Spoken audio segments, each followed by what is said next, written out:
எப்பொழுதும் என்னாலும் உன்னுடைய பூபாலம் இல்லையே எங்குமே என்னுடைய ஆகாயம்.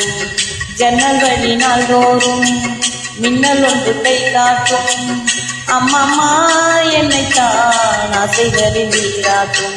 எனக்கும் உனக்கும் இருக்கும் நெருக்கம் இளமை தொடர்ந்து முதுமை வரைக்கும்.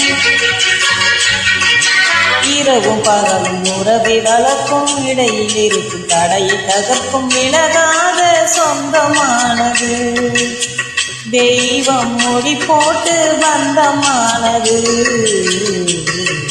செம்பருத்தி செம்பருத்தி பூவை போல பெண் ஒருத்தி காதலனை தேடி வந்தால் கண்ணில் வந்த மை எழுதி மார்பின் மீது கண்மயங்கி சாய்ந்திடத்தான். எங்கும் காவிரி போய் பாய்ந்திடத்தான்.